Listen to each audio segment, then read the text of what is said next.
didn't grow up in a Christian household. You know, raised by a single mom, so as long as I didn't get in trouble with the cops or anything and made good grades, I was free to do anything that I wanted. Sexual sin had a grip on me since it began when I was 14 years old. I mean, the only thing I was concerned with was basketball and women, and that pretty much continued all the way until I got to college. Wake up with it on your mind, go to sleep with it on your mind. It just feel like something that you can't satisfy, regardless of how much sex you had, how many women you had, how much money or whatever you had. Just trying to get whatever you're focused on every day. I met my wife in college, our freshman year in college. Once we got married, you know, everything was sort of okay at first, I guess you can say. And with that selfish inner man, my heart really not being right, it could only be subdued for so long. It came to the surface basically when I was in grad school. When she first confronted me about it, I just kept denying it. But she knew, and eventually I knew, so I just had to, you know, break down and tell the truth.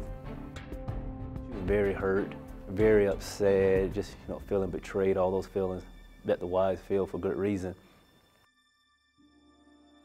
Looking back now, I know it's the Lord. He's basically just started shaking me and challenging me and causing me to really search my heart. And I was like, is this what I really want for the rest of my life? To, you know, live alone, you know, chase women, you know, chase money my entire life. And basically I just decided that day, like, this is not what I want. This is not for me. So on that day I decided to call my wife. I remember crying, apologizing, asking her I'm willing to do anything, anything that she required of me to try to make it work. And it's funny because the day that I called her was actually the date that she just had officially filed for divorce. So yeah, the Lord, he was working. But then one day she called me and said one of our friends from church wanted to speak with me. We actually met, and he talked to me about this place called Pure Life Ministries. First time I had ever heard of it. But I know he was very different from what I remember. I mean, he told me that he just had graduated from the Living program. When I first got here, I just sort of kept to myself. Didn't really embrace the program.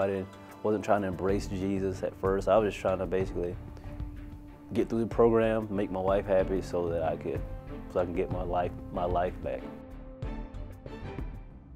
So once I began to deal with that, after a couple months of being here, I realized that the Lord had me here for something much bigger than sexual sin. He just used that to get me up here. Once the Lord really got a hold of my heart, I really enjoyed being here, believing that if I really fully trusted the Lord, dug into Him while I was here, I could see how He could change me if I really wanted Him to.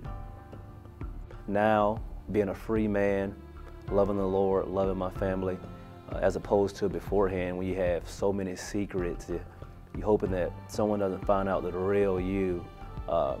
There's a liberation that comes with that I mean, unless you've been there, I can't even describe it. Once you go through the process and look back, you'll see that was the best decision that that's the best decision that you could make in your life. My name is Sherman, and I've been unchained.